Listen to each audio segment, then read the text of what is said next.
Welcome to a very special edition of Commander Tune-Ups. We're going to go over our friend, the Baron of Aristocard's Jhoira of the Ghitu deck today.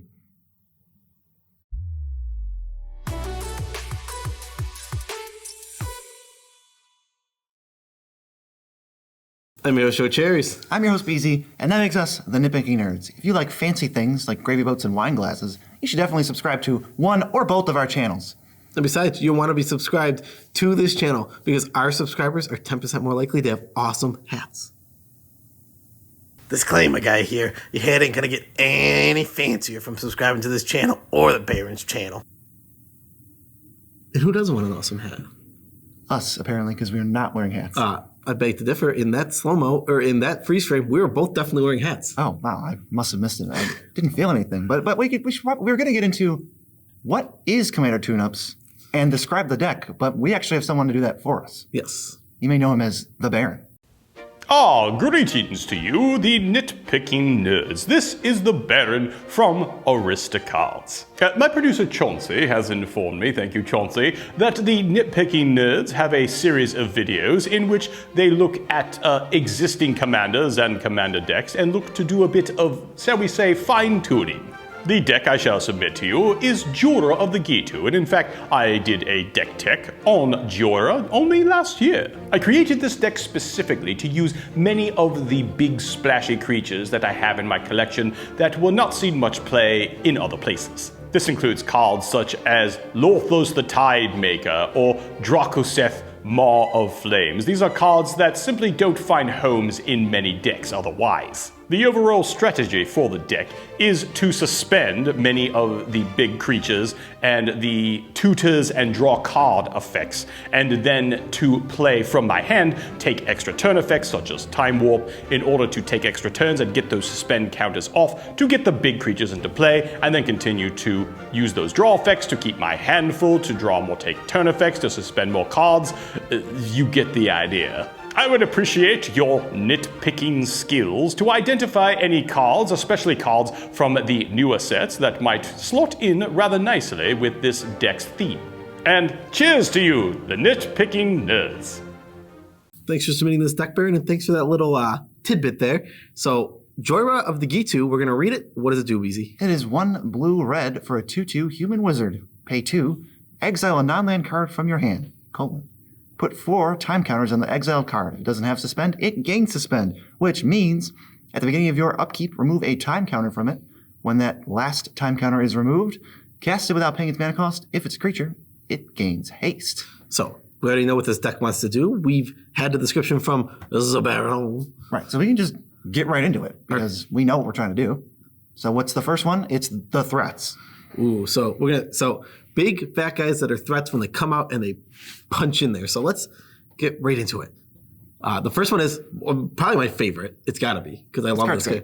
Atali, Primal Storm, 4 red for a 6/6. When it attacks, exile the top card of each player's library. You may cast all non-lands without paying the mana cost. For free. We're going to suspend this. It's also cheap enough that if we don't suspend it, we can just attack with it on like turn 5. It also comes out, when you suspend it, it comes out with haste. Right, that's the key of all these creatures, is they're going to come out from suspend with haste, and they have a sweet attacks ability. And most of them. Yeah, a lot of them do. Pretty much everyone here. Yes. Is everyone? I don't know. Yes. Oh, it is. Almost. No. Wrong. Very close to almost all. Anyway, the next one is, as the Baron mentioned, Dracoseth, Maw of Flame, which is 7 mana for a 7/7 flyer. And when he attacks, you distribute a bunch of damage among a bunch of things. And you're just going to annihilate somebody. If this card hits hard, you can destroy 3, you potentially destroy 3 creatures, hit a guy for 7 in the face. It's great. I think this card is, if it's attacking, which it always is, I think it's great. Yeah, I mean, the trouble with this card in most decks is if it doesn't have haste, it's not that good. It's horrible. It's so slow. But we're not paying 7 for it, and it has haste, so what do we get? Yeah, we're paying 2 mana and waiting turns or taking extra turns. We're not even playing 2 mana on our turn. It's like instant speed. Like, all right, end of your turn, I'll suspend this. I bet you didn't see that coming. Next, as mentioned by the Baron, there's also Lorthos, the Tidemaker. He's an 8/8 for 8. And when he attacks, you can pay 8 and tap down 8 things. They don't untap. You could totally just take somebody out of the game, I think, right? You can say, hey, I'm going after you. The other 2 people don't have much of a board state. You can't block this because your permanents are tapped. Your lands, most of them don't untap. And I'm just going to hit you next turn so you can like never do anything. He's a big bully. He's a big octopus bully. This, you know what this reminds me of? The Fires of Invention deck in Standard, where they don't actually tap their lands. We're just getting creatures every turn for free. And then this is like, oh, well, I guess if I'm not playing spells, because I'm getting them for free, I'll just use my mana to tap your entire board. Ugh. It's so good. You just put these big giant things to suspend. This is the worst, probably the scariest part about playing this deck is I feel like you get such a huge target on you because it's like... When you play Jhoira, you're like, it's going to be okay, guys. And they're like, no, it's not. I mean, it doesn't even, not even then.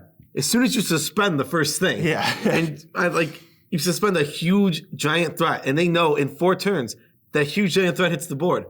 Right. It's a little different because we're not suspending Ulamog, Kozilek, or Emrakul, but we are suspending things that are really big, and they definitely are going to have an impact on the game, such as Avatar of Slaughter. It's 8 mana for an 8/8. All creatures have double strike and attack each turn available. This card is weird. So weird, but luckily we're making the biggest, we're making the baddest creatures around, so when they have double strike, they're going to go crazy. Depending on the board state, this is just going to deal 16 damage to somebody. I mean... And I know what you're thinking. Suspend is very predictable. Not in this deck. Nuh-uh. You could even... We'll get back to it later. We'll get back to it with forcing them to attack. Next one is Trench Gorger. It is 8 mana for 6/6 with Trample. When it enters the battlefield, you search your library for any number of land cards, exile. Then you may have this thing gain base power and toughness equal to that number. And you should have 20/20. What a weird card. Trample, haste, kill someone. This is what the Baron loves. The Baron loves big fatties that you can't put in any other deck. And it's like underrated stuff too. Like, oh, maybe Trench Gorgers should see more play. It's kind of cool. You can never draw a land again? You already have 8. It's kind of cool. Yeah. Maybe it should see more play, but it is 10 mana still. 8 mana. Sorry. And in this deck, 0 mana. 2. Barely.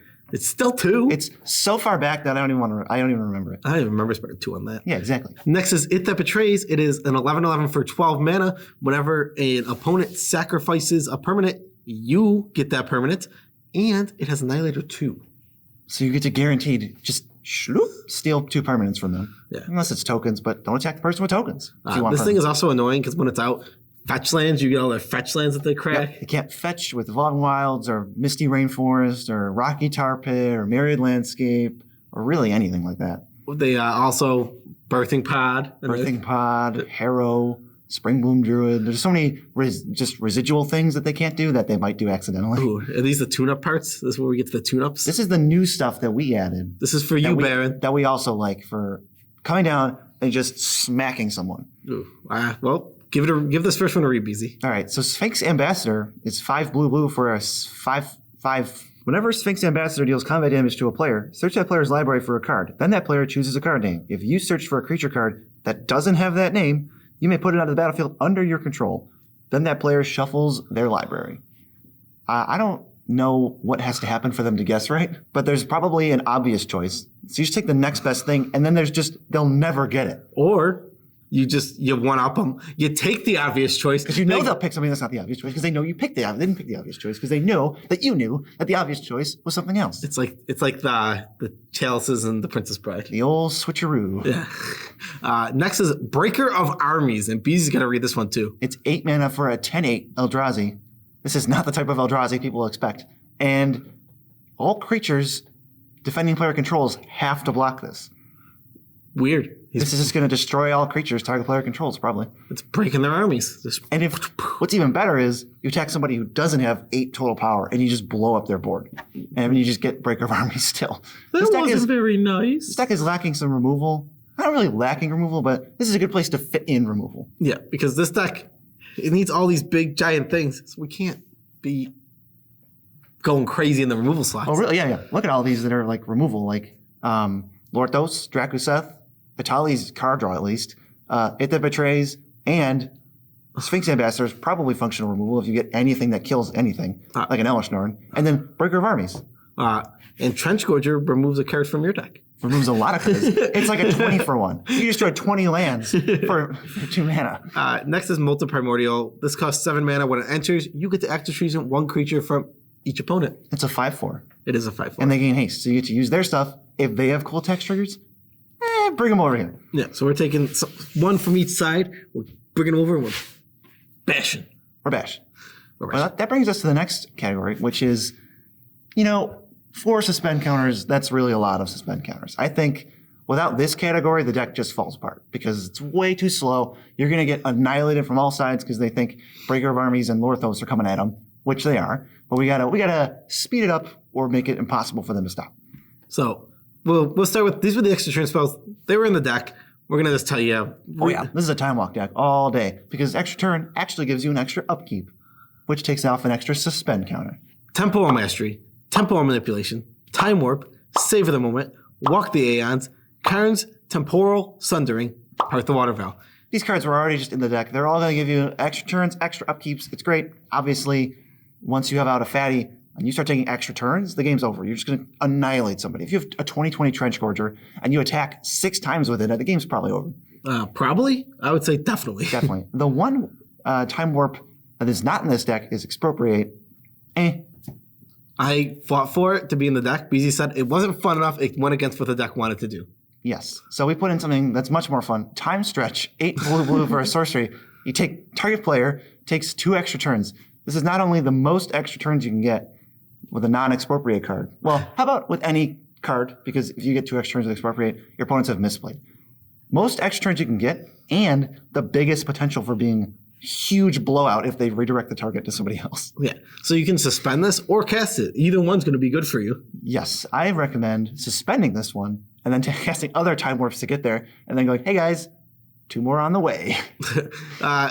So what are some non-time walk ways that we added to get less suspend? What's the best one?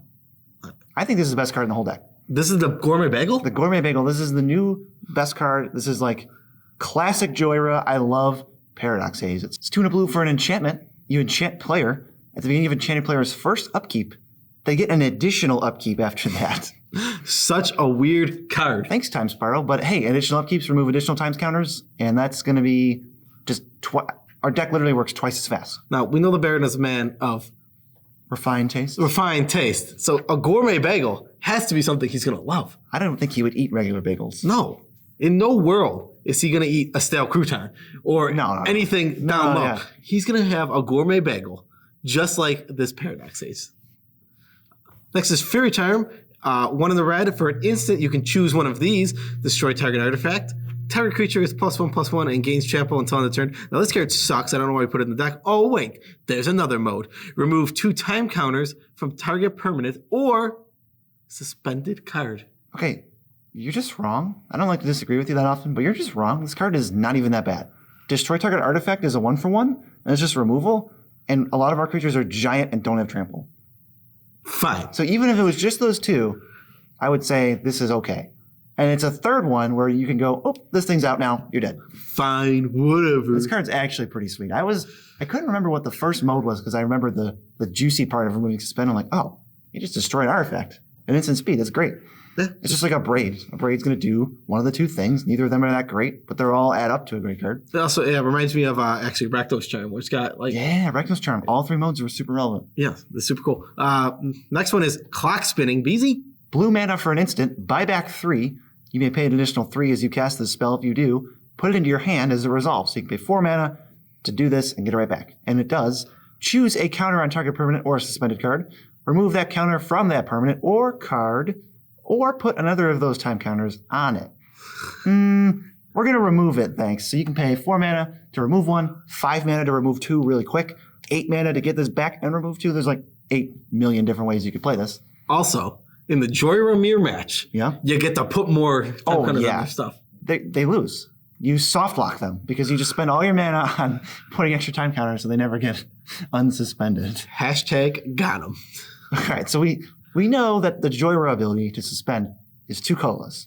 So we have a bunch of mana rocks in here. Obviously, we have to ramp either to Jhoira plus activate or to just cast these the hard way because we can still win without Jhoira, obviously. What are just the rampiest ramp cards in this deck? I mean, Soul Ring, easy. It taps for 2 colorless mana. That's the exact amount we need. You know what Soul Ring does. I refuse to read Soul Ring. If you make me read Soul Ring, I will hurt myself. Whoa. Mana Vault. 1 mana for an artifact, taps for 3 colorless, and you can pay 4 to untap it on your upkeep. If you don't, you take 1 damage. Easy. Another easy one to read. Oh yeah. Hedron Archive. 4 mana for an artifact, taps for 2 colorless. You can pay 2, tap it, sack it, draw 2 cards. It's mana ramp and card draw. This is one of the best rocks in Commander, especially for budget or restriction-based decks. Overflowing Chalice is a 0 mana artifact with multi-kicker 2, so you can pay 2 as many times you want, and that's just with however many times you pay 2, it enters with charge counters equal to that number, and it taps for that much mana. I like that even Everflowing Chalice, if you don't have a suspend card, you can clock spinning the counter, I think, to just add more. Oh my god, we found some residual stuff. And same is true for Coalition Relic, which is 3 mana for an artifact, taps 3 mana of any color, also taps to put a charge counter on it. At the beginning of your main phase, you remove all charge counters and add that much mana. So this functionally taps for 2 mana. It kind of like, you charge it up, and then you go to your turn, and then taps for 2.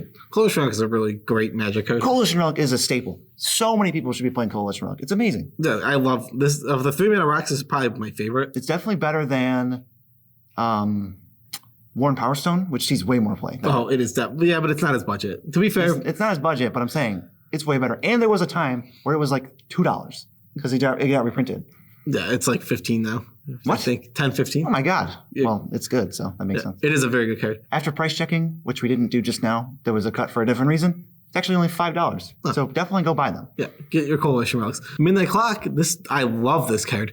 2 and a blue for a mana rock, and it taps for 1 blue. So it's basically a manalith, but it has so much more on it. I love it. At the beginning of each upkeep, it gets a time counter on it. When it reaches 12 time counters, you shuffle your hand, your graveyard, into your library, and draw a fresh new 7. You can also pay 2 and a blue to put a time counter, or not a time counter. Hour counter. Hour counter. It's flavorful. The 12th hour. I like how with this we have hour and time counters in this deck. This is the time deck, and it's every upkeep. Paradox Haze still works with this card. Removing, taking extra turns still works with this card. It just gives you even more hour counters. And then you get a fresh 7, because what's a really good way to empty your entire hand? Give it all suspend 1,000.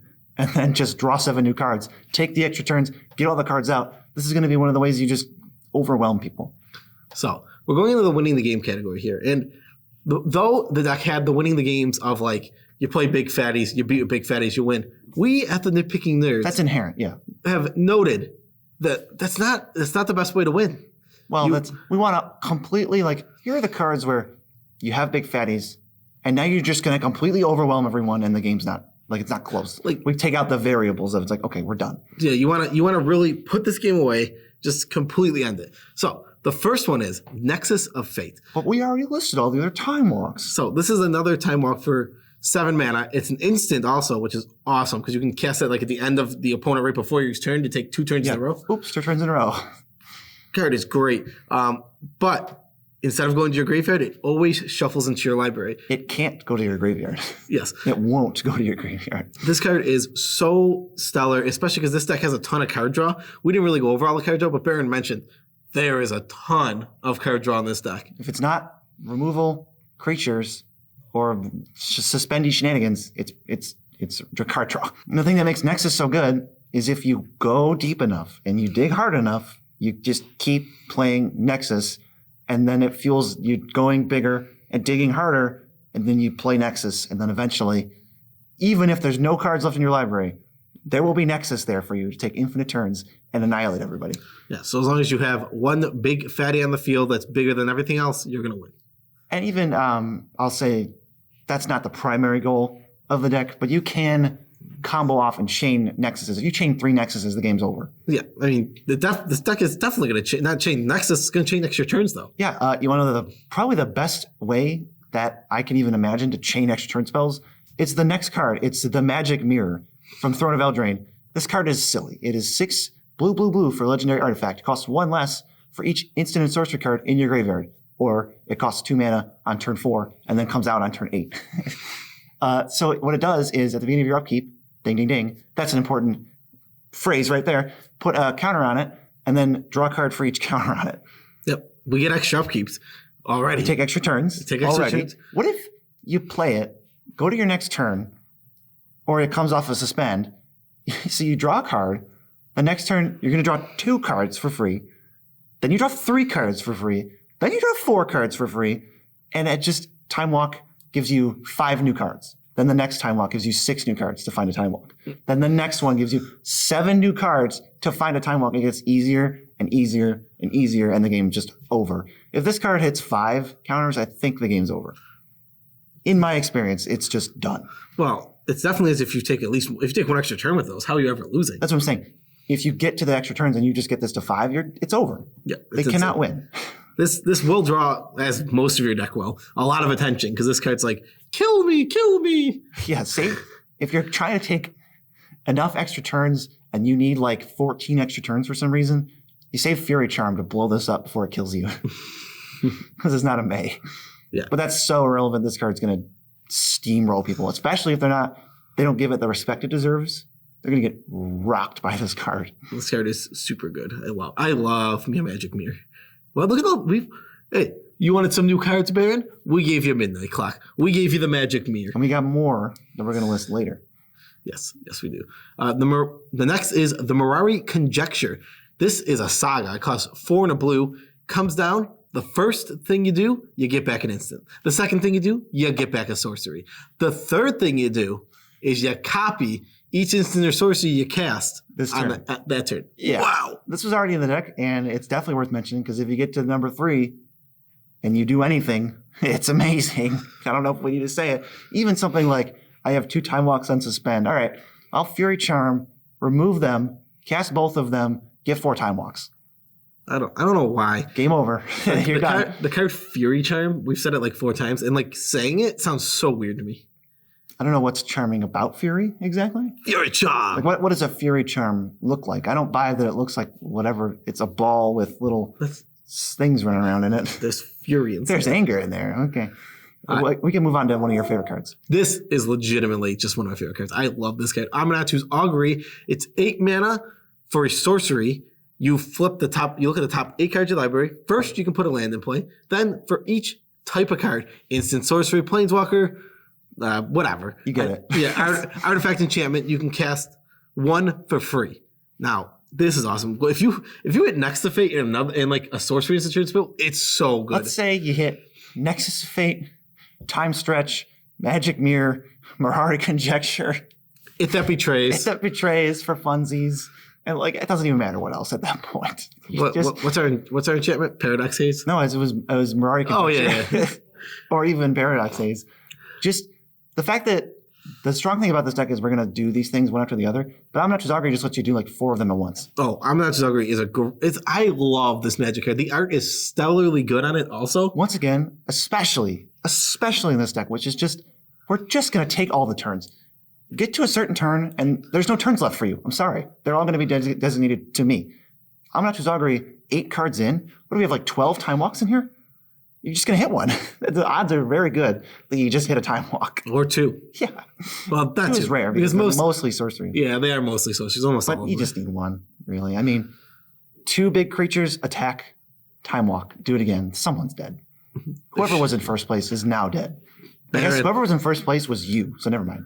Baron, as a man of fine taste, I know that you want to put Expropriate in this deck. BZ wouldn't let me, but it should be in here. Okay. it certainly could. Seize the Day is the last one.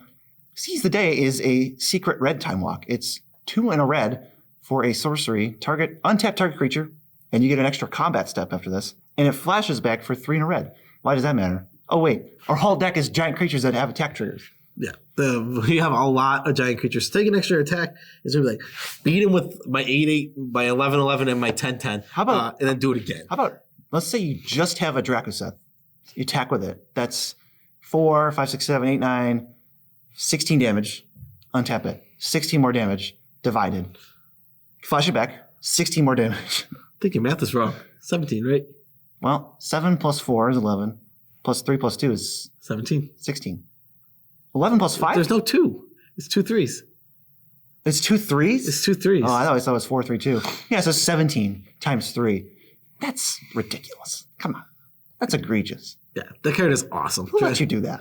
They're dead now. Who let you do that? My dead opponent did. Yeah, exactly. And then I just wanted to go over, that was winning the game. I wanted to go over just other cards that we added that are from recent sets. And one I thought was flavorful. that we just didn't get covered in the rest of the categories. Oh my God. So going over the ads and cuts, let's start with this guy. He's brand new from the brand new threat. The brand new set. He's a brand new threat from a brand new set. And I'm definitely going to use that so many times in the future. This is Thrix the Sudden Storm. He costs 3 blue for a flash 4/5, and all your spells that cost 5 or more cost 1 generic less. And they can't be countered. So when they come off suspend, your opponent's like, oh yeah, well, I'm going to do blah, blah, blah. No, you're not. Flash and Thrix in response to the counter spell. Oops, nice counter spell you got there. It'd be a shame if it didn't do anything. Yeah, this deck is definitely a Thrix deck. Our Thrix deck that we built was somewhat similar to this. We had big, giant things we were trying to get out. Yeah, Thrix is cool. Thrix is cool. We had Arcane Signet. That's just a freebie from the newer sets that probably would have been in this deck if it had come out 2 years. I think it's 1 year old. If it came out now, it would have Arcane Signet. Yeah. Mystic Sanctuary. This is an island that enters untapped if you control 3 more islands. And if it comes in untapped, you get to return an instant sorcery from your graveyard to your hand, to the top of your deck. This one is especially good because we play with Time Walks. So you play a Time Walk and then you Mystic Sanctuary back and your land just turned into a Time Walk. What? That's so good. This is also, is there fetch lands in this deck? Is there any? There's a couple budget ones. Okay. Well, if any of the fetch lands get islands, this is something fetch lands that, more non-budget fetch lands that hit islands like Scalding Tarn.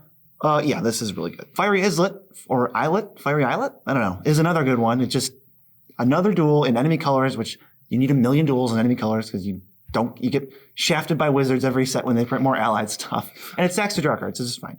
Yeah, it is a pain land. It pains you every time you tap it for mana. But totally worth it. Even if this didn't draw a card, I'd probably still play it. This card, it's an untapped duel. I'm in. Yeah, this card's great. The flavor card that PJ talked about is Ash Barons. Because he's the Baron, and it's a playable card. Yeah, Ash Barons is a very playable card. Card is good. And for every praise we sing, we cut Halimar Depths because that card is stinky. Baron, listen to me. I will come to your house, and I will rip up all your Halimar Depths you put in the deck again. Okay. I think that's a reasonable response. Someone playing a card in the deck. Okay. With that, I think we are done with this video. I thought it went very well. I enjoyed looking at this deck, and this deck it's such a combination of fun and nasty. Somewhere in the middle is this deck.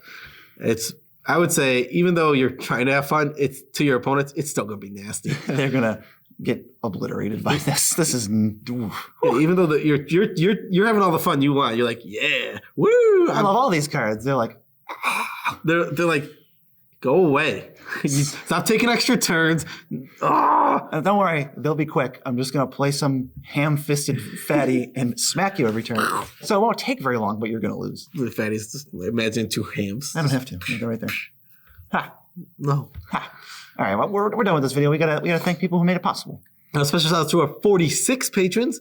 Thank you all so much. You guys are absolutely awesome. And a shout out to our new patrons, David and Matthew. Thank you guys for joining. Awesome. We love you just enough without making you uncomfortable. Joe always does it better. I never remember what to say. We love you as much as we can without making you uncomfortable. Fine, but I'm capable enough to plug our other 2 things. We are also on tcgplayer. You can go to this link in the description, click anywhere you want on the site, and whatever you get gives us a little bit too, and you don't have to pay anything extra. Also, if you want to directly give us money, but you're like, monthly fees, not for me, just go to buymeacoffee.com. It's a digital tip jar. Tip jar. Put stuff in there, and then we'll get the stuff out of the jar. Yeah. We got to donate in increments of 3 because that's what they think coffee costs. But I don't really drink coffee because it's a scam and drugs. It's a scam and drugs. On that note, peace out, Tribe Scout.